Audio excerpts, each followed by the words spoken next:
Well, today I just kind of wanted to drive around and talk a little bit. One thing that Vietnamese people ask me a lot when they meet me here is, who am I? Where am I from? Why are you here? What do you do? So, as I drive around today, I'm going to answer those questions. Well, who am I? Well, I'm from California, and that's in the United States. I'm 38 years old. Why am I here? That's a very hard question to answer. There's many reasons why I'm here. Back in the United States, I worked as a cook in a restaurant. I've always worked in restaurants. And my whole life consisted of just going to work, coming home, playing some video games, watching some TV, going to bed, going to work, rinse and repeat. I would see my friends sometimes on the weekends, but it wasn't often. And the friends that I had there, I've had since high school. So I wasn't making any new friends or meeting any new people.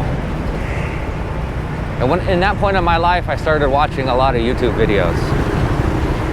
I started watching YouTube videos about people that were selling their house, putting everything in a car, or buying an RV and traveling around North America, exploring the wilderness and just living inside their van or their RV. And that was very interesting for me. That was an idea I followed for quite a while. I even went as far as to go to an RV store and start looking at RVs and really considering whether or not I wanted to buy a truck so I could pull a trailer. And then I started watching videos about people that were traveling to other countries. Some big famous YouTubers I'm sure you guys have heard about. And they would travel all over the world and record it. Then I started running across people that lived in Asia, in Southeast Asia, in the Philippines, in Thailand, in Vietnam, in Taiwan, in China. And I started watching their videos. All the while I was still thinking about buying that RV, quitting my job, taking the money I had, just driving around and seeing North America that way. So what I did is I just kept going to work as normal. I started saving my money. The thought was always in my head. And eventually I said, okay, well, let's get a move on this. Let's get a passport. So I went through the whole process of getting that. Went to Walgreens, took my photos, went to the county clerks, signed the papers, paid the fees, and I waited. About 2 months later, the passport came in the mail. It's okay, well, I got this now. Now I need to make the next step, but I was still very scared. So I got online and I booked a flight to Vietnam.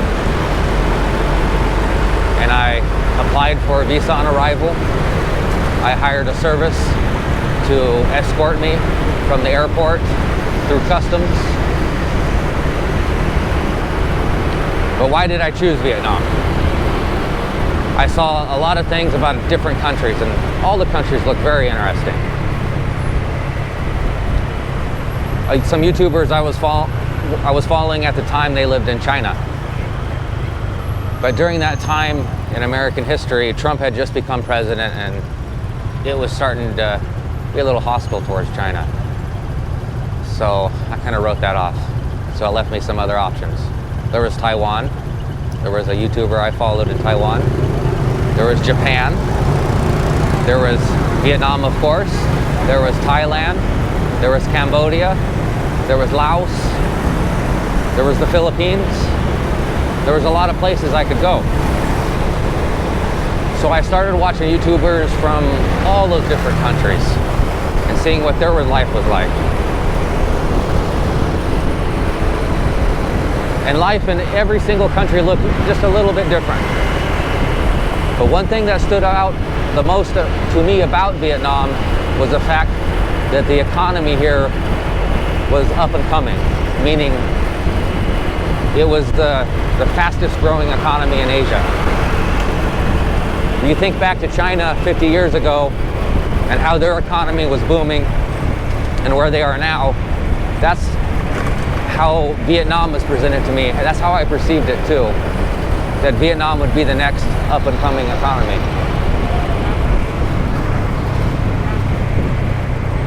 And of course I'm nervous. I talked to my family a little bit about moving here, and my dad said, oh no, don't do that, you're gonna get stabbed, you're gonna die, you're gonna get hurt. Stuff like that. You know, and I didn't believe him, or maybe I believed him, but I just wasn't scared. And different kind of tourists go to different areas, I think. Now, for Thailand, for example, Thailand is known for its prostitution, its ladyboys, its girls of the night, stuff like that. I'm not saying all people that go to Thailand, that's why they go there. Of course not. But Thailand is known for that. Same with the Philippines. The Philippines is also known for sex tourism, or even as old mans going over there and trying to find their young lady to marry. No, I'm not saying everybody that goes to the Philippines or Thailand, they do that. Then you have places like Cambodia and Laos, and they're very undeveloped. You have China. China was becoming hostile with the Trump administration. You had Taiwan. You had Japan. Now, both those places looked cool, but they seemed kind of expensive. I wasn't rich in America. I just worked as a cook. I went to college, I graduated high school, I did all the typical things. But my life there was very stagnated. So I started saving my money. I started selling off things I didn't need, like my video game console, PC parts, security camera system, everything of value I started to sell. And I started saving money for my job. Hit a bump there. And I took all that money coming to Vietnam. Now here's one thing. I watched a lot of videos about living in Asia, and living specifically in Vietnam, and how much it would cost. And a lot of YouTubers present the fact, or present it as a fact, that you can live here for $400 a month or $500 a month. And you know what? They are right. You can. But it's not going to be a comfortable life. If you really want to live here, come here by yourself and live comfortably, expect to spend about $1,000 a month. You can get a really nice apartment from anywhere from $500 all the way up to $1,500. But $500 will get you a very nice apartment in Vietnam. That's what I paid.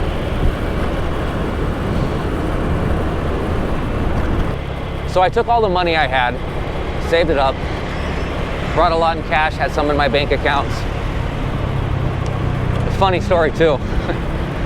When I was in the San Francisco airport, the San Francisco PD was checking everyone's passports, and when they got to me, they looked at my visas and they saw I had none. They saw that I was new to traveling, and I was traveling to Tokyo. That was my flight, and from there I would go to Ho Chi Minh City. And they pulled me over and they started asking me about, do you know the laws about how much cash you can carry? And I said, well, no, not really. They said, well, you can only have $10,000 cash. Oh, no worries, no worries. I don't have that much cash on me. Okay, well, how much do you have? So I told them, and they said, well, show it to me. So I pulled my bag apart, and I only came with a backpack. I pulled my bag apart, I showed them the cash, I went through everything I had. And they saw I had all the cash. And then they re-explained to me the laws on how much cash a person can have when traveling. And I said, okay, and they let me through. It was just a funny story. So I came to Vietnam thinking all the money I had would last me for a long time, because I was believing those YouTubers live here $300 a month, $200 a month, $500 a month, whatever. I believed them. And I thought I could live here for a year, 2 years. I was only going to be in Vietnam for 30 days, and then I was going to go to Phnom Penh in Cambodia. This money was going to last me years. That's what I thought. Boy, was I wrong. Okay, so back to why I came here. Life in America was stagnating for me. I wasn't making new friends. I wasn't doing anything new. I wasn't experiencing anything. And my entire life, I would watch TV about people that would adventure, go places and live experiences. And I read a lot of adventure, fantasy, sci-fi, stuff like that. A lot of books about adventure, people going places. going to the tavern and meeting some dwarves or some elves, or just going out on adventures. And that's what I wanted to do. I wanted to stop reading about adventures, start watching people have adventures, and start having adventures on my own. Okay, it sounds a little better now that I'm not above the water, high on the bridge. So I booked the flight to Vietnam, but I was too scared to do it right away. I didn't want to do it right now. It was a good idea for the future. So I booked my flight 6 months out. I booked it, I paid for it. I booked a flight out after about 4 weeks to Phnom Penh, Cambodia. I set up my visa on arrival for Cambodia. They actually issued me a visa. It wasn't a visa on arrival. They actually issued it to me. And all I had to do was show them the printout at the porter. Anyways, I had all this money. It wasn't that much, but I had all this money and I thought it was gonna last me forever. I booked it 6 months out. I sold off my stuff. I saved my money for my job and I continued my life as normal. And I told my friends there, hey, this is what I'm doing. And a lot of them were like, yeah, sure, sure you are. Sure you're gonna do that. That's okay. You'll see. And as the months went by and the time to go approached, I told my boss and I put in my notice. I gave him a 1 month notice. Typically in America, you would give them a 2 week notice, but I gave him a 1 month notice. And my friends there, and I worked with one of my really close childhood friends at the job I was working at. He was actually one of my bosses. Real cool guy. Friend for many years. They started to realize I was serious, that I really was leaving. So I said my goodbyes, gave everybody hugs. Every night we would meet in the parking lot after work, 12 a.m., 1 a.m., depending on the night and how busy we were. We'd smoke cigarettes or eat some food, drink our soda from the soda machine, and hang out. But that was our last hangout, so I said my goodbyes. And I went home, and I went to bed, and my alarm went off at 4 a.m. and I got up. I only got a couple hours of sleep. Now, it's kind of a funny story. It's kind of cruel, because remember I said that my dad was scared. He didn't want me to come here. So I didn't tell him I was. I told him I was going to Las Vegas to my best friend, a man who I consider my brother. I was going to his house. And I had gone there several times before. I'd gone there for 1 week or 2 weeks. I went there for 8 months. So it was usual for him, for me just to get up and go over there. So he believed me. I just didn't want to be talked out of it. I wanted the goodbyes to be easier,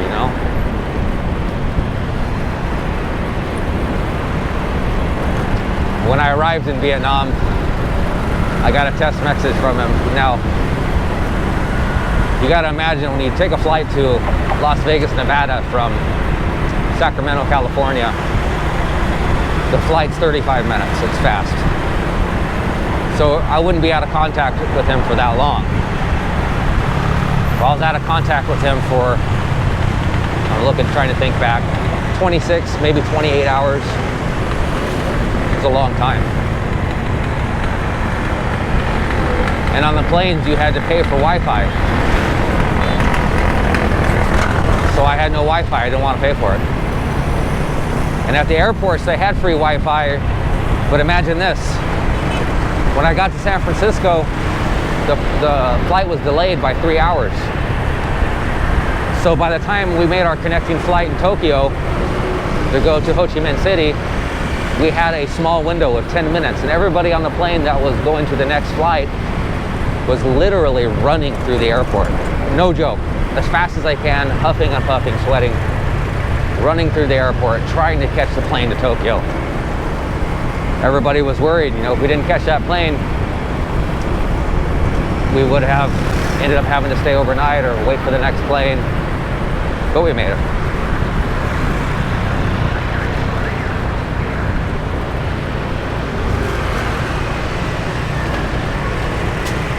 Anyways, back to my story. So I answered why I came here. I came here because I needed to change my life. I wanted an adventure. My life was boring. I wasn't meeting anybody. My life had just stagnated.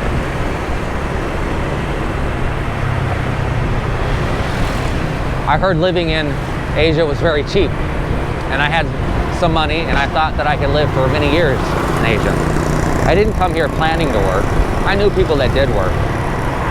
I was doing some stock investing and stuff like that, trying to generate a little bit of an income. You know, and I was generating a little, but it never would have been enough.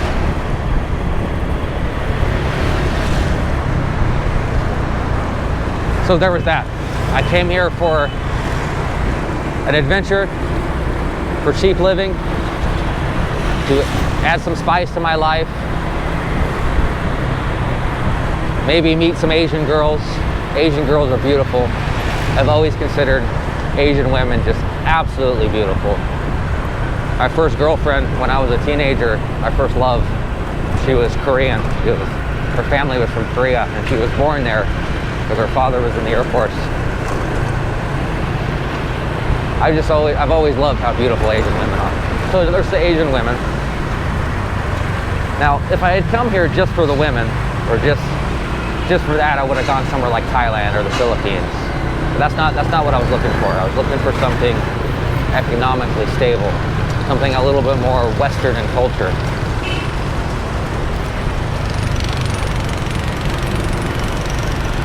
And from the other YouTubers I watched, I felt that Vietnam was that country. I was right too, by the way, spoiler alert.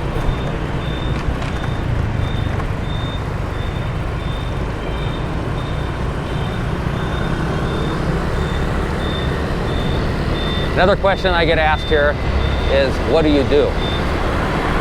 Now, when a foreigner here in Vietnam gets asked, what do you do? I'm just gonna throw a ballpark guess out. I'm gonna guess 90% of the time they're gonna say they're a teacher. Now, before I came to Vietnam, I knew you could teach in Vietnam, that English is a skill here, which I find incredibly funny, because for me, English is just how I speak. You know, I don't consider it a skill. But in Asia, it is a skill. It's a skill that people want to learn so they can interact with international businesses or foreign travelers. I feel so self-conscious when I sit here at a stoplight and people are looking at me. It's like a crazy person talking to himself. We're all a little bit crazy, right? So yeah, anyways, English is a skill. It was never a skill to me, so I never really entertained that. Thought about teaching English. I didn't think it was a serious thing. I was just gonna live off the money that I had, and I was gonna live for a long time. And when that money ran out, I would think of something new, or in the meantime, as I lived and spent the money, I would think of something new. Maybe my investing in the stock market would generate income. You know, maybe something. I wasn't thinking too far ahead. I wasn't thinking more than 2 years ahead, or 3 years. So the question of, what do I do? When I first came here, I wasn't going to do anything. I was just going to be a gentleman of leisure. I was going to look at things, talk to people, walk around, just experience a new culture, see how other people live. And that's what I did. Now, Vietnam has a big drinking culture. So when I got here, what else could I do? I could go see the sights, which I did. You know, I visited some of the Buddhist temples. I saw some of the cathedrals. A lot of beautiful things in Ho Chi Minh City. I didn't have my own bike, so I would have to grab bike everywhere. But I did everything a typical person, a typical traveler would do if you're coming here solo. Now, I understand a lot of people come here with their family, their wife, their children, and they wouldn't really do that kind of stuff. They would do more of a touristy thing, stay at a nice hotel. But I came here like a backpacker. What they call in Vietnam a Thai ba lo. Now, Thai ba los are usually really poor. You know, think of a person with their hair in dreadlocks, wearing sandals, tie-dye shirt. That's your typical Thai ba lo. So I kind of came here like that because I came here with only my backpack. I had money to live off of. Well, anyways, I came here with only my backpack.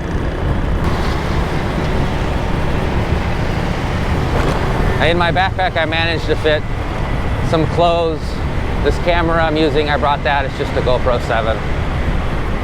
I wanted to start a YouTube channel. Aha, yeah. That was another thing, my little bit of planning. I was gonna be a YouTuber. You know, people made it look so easy. It's not as easy as it looks.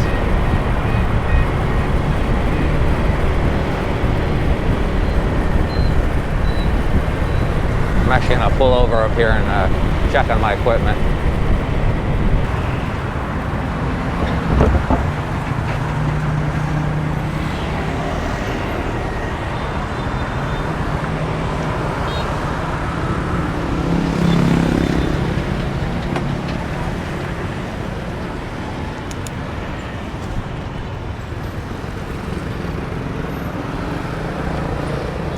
Everything looks good. Looks like it's still recording. Everything's still plugged in. I'll sit here for a minute and have a smoke.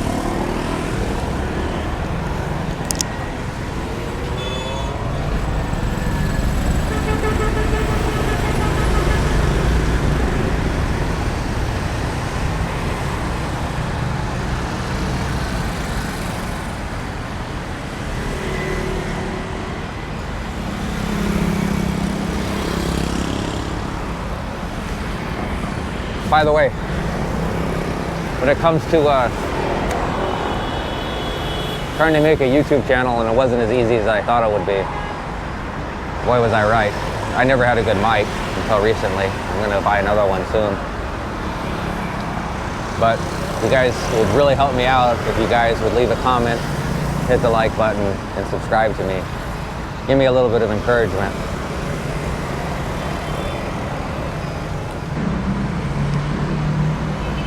One thing you don't want to do in this beautiful city is litter.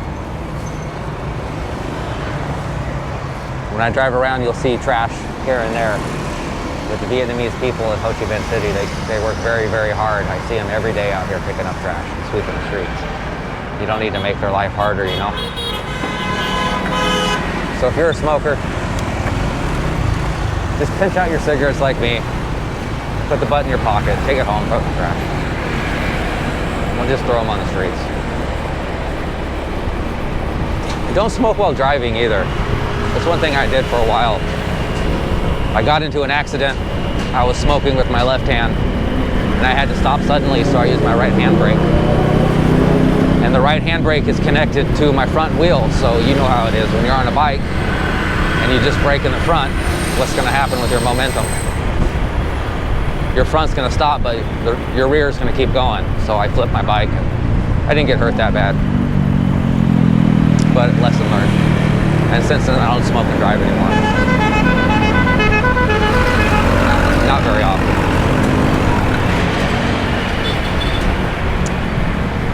Okay, so back to what do I do here? After I did my 30 days here, almost 30 days in Ho Chi Minh City. I had a flight out to Cambodia, and I went to Cambodia for about 10 days. And all I did in Cambodia was drink. What else could I do? I was staying in a kind of a motel type room from Airbnb. No lock on the door. I had to use a wire to keep my door to even stay shut. I could sit in the room and play games, but you know, what's the point of that? Let's go out and walk around. I was very familiar with Vu Bien in Ho Chi Minh City. A lot of YouTubers featured Vu Bien. I was staying in District 1. It's real close to Vu Bien. So that's one of the first things I came and saw, and I became caught up in that culture of the travelers going out to drinks. And Vu Bien's not the cheapest place, and I didn't know that. You can go buy beers on Vu Bien and you can spend 70K a beer or 90K or 100K, $3 or $4 US per beer. And if you look at the prices in America, $3 or $4 for a beer is not that much. You go out drinking in America, you're going to spend more. You're going to spend $6, $7, or even $10. In fact, I was in Vegas one time on Fremont Street, and a Budweiser, a Bud Light, I believe, was $20 a bottle. I believe. Anyway, so I was drinking a lot because what else was there to do? I wasn't an alcoholic or anything. And I was staying in Airbnbs, stuff like that, guest houses. Now, while it's true you can live cheaply in Vietnam, you can't live cheaply if you want to stay in Airbnb all the time, or if you want to stay in a guest house all the time, a nice guest house. You can live cheaply if you rent an apartment, but with an apartment comes a lease. So I came back to Vietnam after 10 days in Cambodia. Phnom Penh just didn't suit me. So I came back to Cambodia, or excuse me, Phnom Penh just didn't suit me. So I came back to Vietnam, to Ho Chi Minh City. Went back to a guest house that I had stayed at previously. I was paying $7 million a month. I don't know what that is in USD off the top of my head. Maybe around $300 or a little over. And I was spending money to eat. I was eating out. I wasn't cooking for myself. I was spending money on drinking. Just so my money was just disappearing. So I had to start thinking to myself, you know, what am I going to do? What am I going to do for money? I made some foreigner friends here, and they said, well, you can teach English. I would really teach English. Teaching English to who? Well, here in Vietnam, everybody wants to learn English. I was like, okay, well, let's do that. So I took a TESOL course. And the TESOL was an online-only course. It was a 500-hour course. It took a few months. I was still fine on money. It took a few months. I got my course done, and I was ready. So I started looking for a job. I started reaching out to various companies that hire teachers, and they contract them to various institutions here in Vietnam to teach English. And I went to my first interview, and they hired me. They hired me right away. And what's funny is I believe I bombed the interview because I'm a nervous sort. A little bit of social anxiety. I don't do well talking. So another main reason why I wanted to move here is I needed to really work on those skills. I'm getting out to the Tu Duc area. I'm gonna flip a U here. Start heading back to my neighborhood.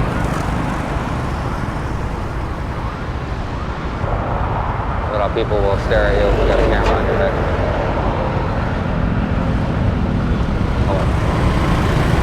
I'm a fat white guy with a beard too, so it has probably a little bit to do with it.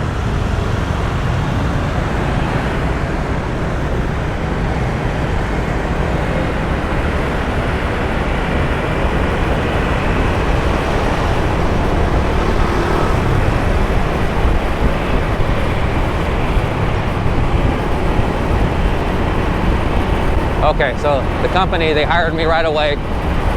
They had work for me right away. And I became an English teacher. I'll talk more about that in later videos, my experience as teaching. But that answers the question, what do I do here in Vietnam? Or I can almost say, what did I do? Because with the COVID restrictions, there's nobody teaching except for online. But that's what I did. And you know, the pay was all right. It didn't compare to American pay, but it was very competitive. And here in Vietnam, that pay goes a lot further. So it worked out good.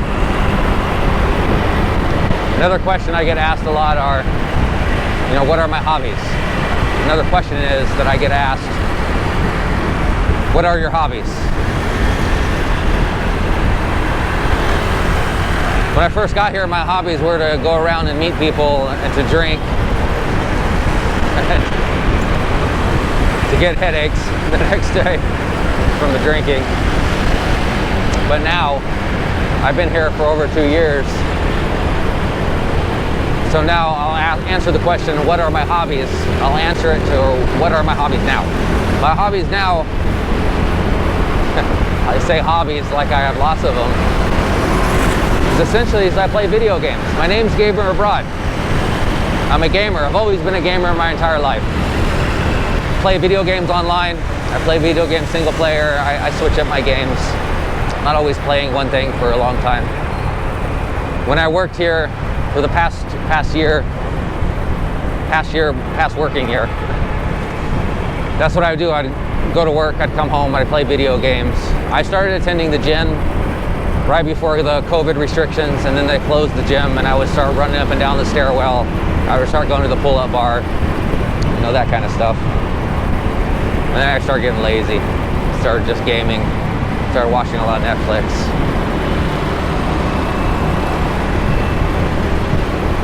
So hobbies, video games, gym. Drinking, I don't do that too much. I can't call drinking a hobby. Now, I love to drink. Drinking is a lot of fun. But when you're doing it every day, it can really take a toll on your body. They're taking some pictures here. Taking pictures and taking pictures of people taking pictures.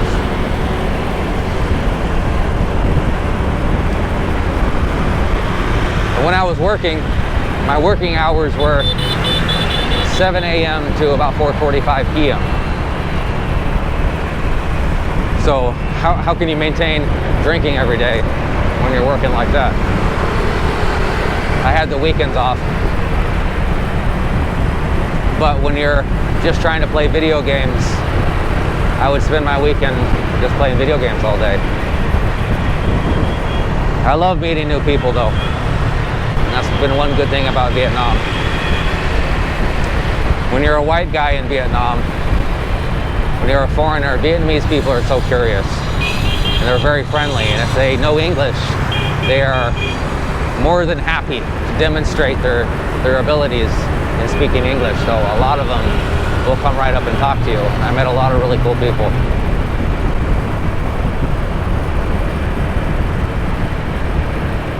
And to me, that was very new, because in America, people don't just come up and talk to you. But here, people, especially university students and younger people, will come up and talk to you because they're studying English. They want to go study abroad in Singapore or England or even America, and they want to practice, so they'll come right up and talk to you. It took a while for me to get used to, and it's really opened up my ability to socialize.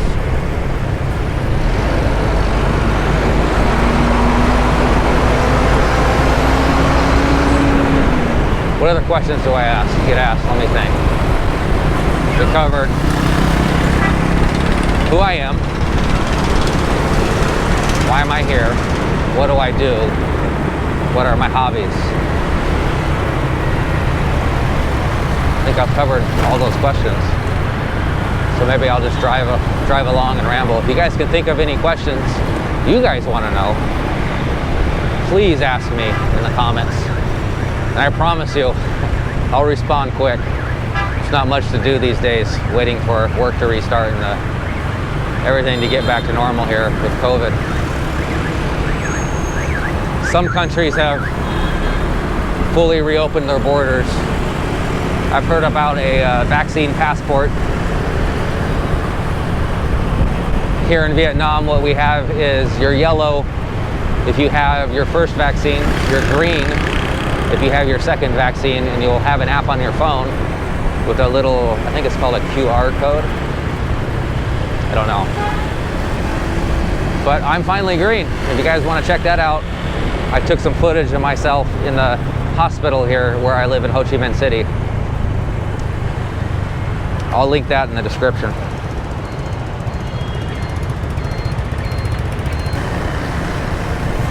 And right now, I'm not quite thinking too much about where I'm going. I'm just driving around.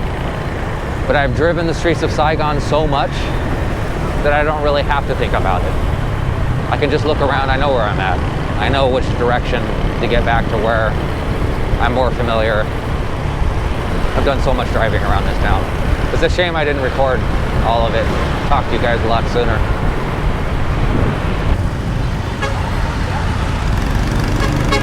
terrified of this intersection. First time I went through it. Now I'm barely paying attention.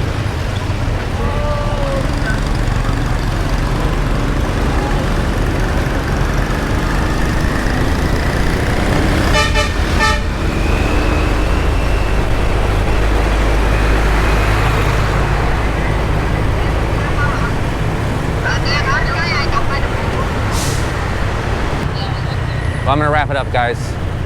Pulling up to where area in which I live. So thanks for watching. If you guys have any questions, comments, please leave them in the comment box. And I will answer. I got nothing else to do while I wait for things to fully open and I can get back to work. Okay, guys, take care. Thanks for watching.